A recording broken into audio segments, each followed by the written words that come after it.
के शासन को छीना गया, लेकिन इस बार कोई मौका हम लोग छोड़ेंगे नहीं।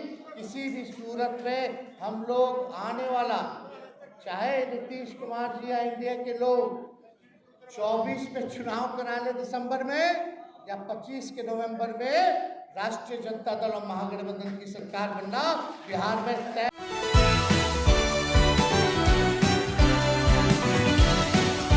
लोकसभा चुनाव में हार का सामना करने के बाद अब इंडिया अलायंस की तरफ से अहम रणनीतियां बनाई जा रही हैं उन राज्यों में जिन राज्यों में अब जल्द ही विधानसभा चुनाव होने जा रहे हैं। आपको जानकारी दे दें कि बिहार में साल 2025 में विधानसभा चुनाव है, लेकिन 2025 से पहले ही 2024 में विधानसभा चुनाव लड़ने के लिए तैयार हो चुकी है आरजेडी। जी हाँ, आरजेडी के दिग्गज नेता और बिहार के पूर्व उप मुख्यमंत्री तेजस्वी यादव ने भरे मंच से ऐलान कर दिया है और साथ ही साथ जनता को वह अपनी तरफ लुभाने की कोशिश में हुई है। आपको यहाँ पर सुनाते हैं तेजस्वी यादव का सबसे पहले वो लेटेस्ट भाषण, जिस भाषण में उन्होंने साफ तौर पर कहा है कि दिसंबर में ही चुनाव अगर होते हैं तो वह तैयार हैं, दिसंबर में ही चुनाव हो जाएंगे। दूसरी ही तरफ वह साफ तौर पर कह रहे हैं कि महागठबंधन की ही सरकार बनेगी। सुनिए जरा तेजस्वी यादव ने क्या कुछ कहा। 2019 में ठीक 20 में हम लोगों ने सरकार बनाने का काम लगभग कर लिया था। सबसे बड़ी पार्टी हम बन करके आए थे। इस बार तो राष्ट्रीय जनता दल को 4 सीटें मिली हैं। इस बार बहुमत राष्ट्रीय जनता दल स्वयं ही पार कर जाएगा, उनको चिंता करने की जरूरत नहीं है। और हम सब लोग जो है इतना आपको भरोसा हम दिलाना चाहेंगे कि हम लोग 17 महीने सरकार में भी रहे, बिहार की सबसे बड़ी पार्टी भी बने, बेईमानी करके हम लोगों के शासन को छीना गया, लेकिन इस बार कोई मौका हम लोग छोड़ेंगे नहीं। किसी भी सूरत में हम लोग आने वाला, चाहे नीतीश कुमार जी या इंडिया के लोग 24 में चुनाव करा ले दिसंबर में, या 25 के नवंबर में राष्ट्रीय जनता दल और महागठबंधन की सरकार बनना बिहार में तय है। लोग ऊब चुके हैं, थक चुके हैं।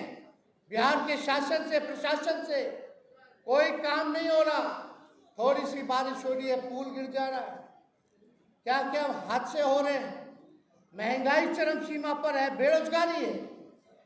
हम लोगों के सत्ता के बाहर जाने के बाद लगातार पेपर लीक हो रहा है, कोई बहाली नहीं की जा रही है। 3 लाख बहाली हम लोगों ने प्रक्रियाधीन करके आया, उसका भी नहीं निकाला गया तो समय पर नहीं, लेकिन हम लोगों का समय था 2-3 महीने के अंदर हम लोगों ने नोटिफिकेशन निकाल करके 2 महीने के अंदर, 3 महीने के अंदर लोगों के हाथों में परीक्षा करवा करके, निष्पक्ष परीक्षा करवा के हाथों में नियुक्ति पत्र बांटने का काम किया। गांधी मैदान जो केवल राजनीतिक रैलियों के लिए प्रसिद्ध था, वो नौकरी का रैला भी हुआ, इसके लिए भी प्रसिद्ध होने का काम किया गया। ऐसा काम हम लोगों ने किया, लेकिन हम सभी कार्यकर्ताओं से, सभी अपने पार्टी के नेताओं से, जनप्रतिनिधियों से ये अपील करेंगे कि समय है जनता के बीच रहने का। आप सब लोग जनता के बीच रहिए। जो शोषित समाज, वंचित समाज के लोग हैं, उनकी लड़ाई को लड़िए, उनके दुख सुख में आप साथ दीजिए, आप उनके लिए खड़े रहिए, और निश्चित रूप से हम लोग सब लोग कामयाब होंगे आने वाले चुनाव में।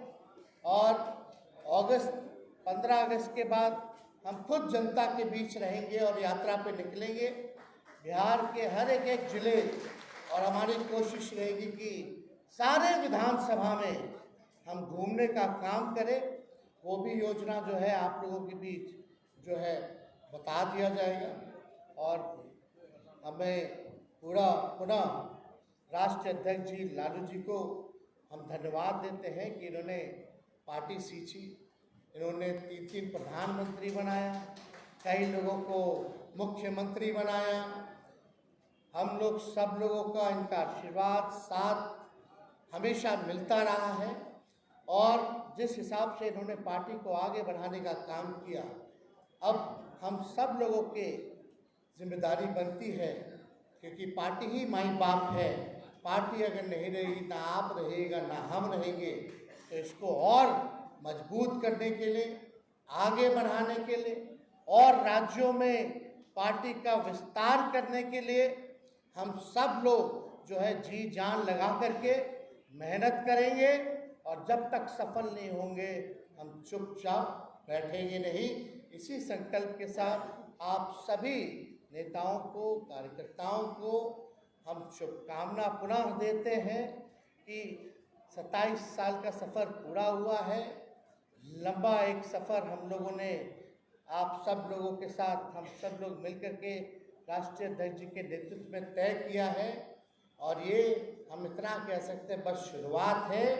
और राष्ट्रीय जनता दल जो है बिहार की आवाज़ है, गरीबों का बल है, किसानों का बल है, नौजवान कमज़ोरों का बल है। ये हम लोग दिखाने का काम करेंगे और सरकार में जो सत्ता बैठी है उसको उखाड़ करके फेंकने का काम हम लोग आने वाले समय में करेंगे। कुछ लोगों को लगता था कि मोदी जी परास्त नहीं हो सकते, 400 पार का नारा दिया गया था। आज मोदी जी खुद अपने बहुमत पे नहीं है। सबसे कमज़ोर 3 टर्म में अगर देखा जाए, जो तीसरा टर्म मोदी जी का है, सबसे कमज़ोर प्रधानमंत्री के रूप में इस बार है। और ज़्यादा कुछ तो हम नहीं कहेंगे, लेकिन हमें जो लगता है कि ये जो भारत की सरकार है 5 साल अपना कार्यकाल पूरा नहीं कर पाएगी। और जो लोग इंडिया गठबंधन को, महागठबंधन को, विपक्ष को कमज़ोर साबित करते थे, आज उन लोगों के पर तमाचा है कि हम लोगों ने एक अच्छी लड़ाई लड़ी और एक देश को एक मजबूत विपक्ष हम लोगों ने देने का काम किया। अगर हम लोग 8-10 सीटें और जीत गए होते तो शायद नरेंद्र मोदी जी देश के प्रधानमंत्री नहीं होते। लेकिन हम लोगों को अफसोस नहीं करना है। आपने सुना तेजस्वी यादव किस तरह से चैलेंज दे रही हैं। यहाँ पर एनडीए की सरकार जो सत्ता में तो है ही, लेकिन साथ ही साथ देखा जा रहा है कि बिहार में भी नीतीश कुमार की सरकार बीजेपी के साथ मिलकर चल रही है। लेकिन दूसरी ही तरफ तेजस्वी यादव ने यहाँ पर जो बिहार में पुल गिर रहे हैं उस मुद्दे को लेकर भी अपनी बात रखी।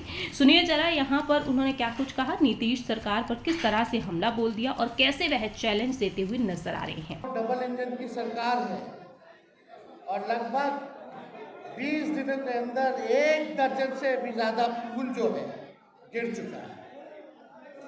1 दर्जन से ज्यादा पुल गिर चुका। कई रेलवे में एक्सीडेंट हो चुका, रेल का एक्सीडेंट हो चुका। बिहार में अपराध चरम सीमा पर है। लगातार अपराध, मर्डर, लूट, हत्या हो रही है, पेपर लीक हो रहा है, लेकिन सरकार के एक भी डबल इंजन के लोग इस पे बोलने को तैयार नहीं है। और बोलते हैं तो एक ही बात बोलते कि तेजस्वी ने किया सब, हम ही पेपर लीक करवाए हैं, हम ही पुल गिरवा रहे हैं, हम ही लोगों का हत्या करवा रहे हैं। तो सरकार बैठी हुई क्यों, गिरफ्तार कर लो उनको। लेकिन एक बात समझने की जरूरत है, तो जदयू के नेताओं ने कहा कि 17 महीने तेजस्वी के पास ग्रामीण कार्य विभाग था, लेकिन उन नेताओं को हम कहना चाहते हैं हमारे पास तो 5 डिपार्टमेंट था ही, लेकिन ग्रामीण कार्य विभाग 17 साल से कौन से पार्टी के पास था? 18 साल में 17 साल ग्रामीण कार्य मंत्रालय जनता दल यूनाइटेड के पास था।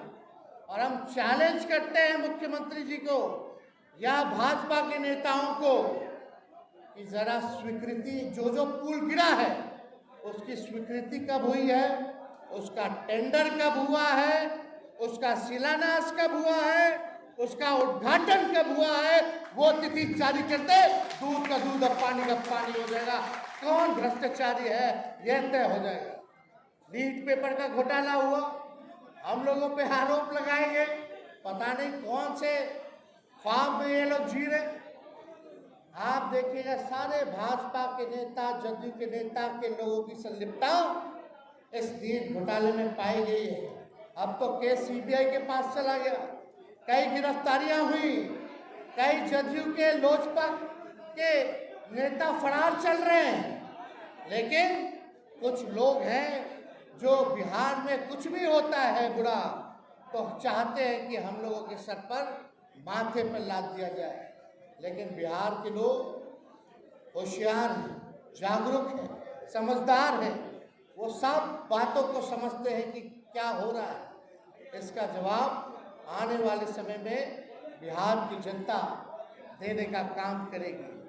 कुछ लोग खुश होंगे कि सीटें लोकसभा में उनकी ज़्यादा आई हैं। हम बता दें, जब हमारा 0 सीट था 2019 में, ठीक 20 में हम लोगों ने सरकार बनाने का काम लगभग कर लिया था। सबसे बड़ी पार्टी हम बन करके आए थे। इस बार तो राष्ट्रीय जनता दल को 4 सीटें मिली हैं। इस बार बहुमत राष्ट्रीय जनता दल स्वयं ही पार कर जाएगा, उनको चिंता करने की जरूरत नहीं है। आपने सुना तेजस्वी यादव किस तरह से अब ऐलान करते हुए देखे जा रहे हैं।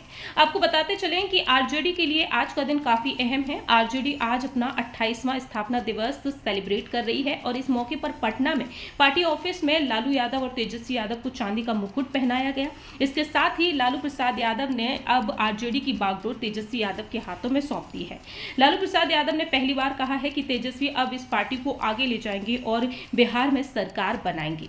अब देखना होगा तेजस्वी यादव क्या कोई बड़ा खेल करते हुए नजर आते हैं। कांग्रेस नेता राहुल गांधी के साथ मिलकर तेजस्वी यादव बिहार में रणनीति बनाते हुए देखे जा रहे हैं लंबे वक्त से।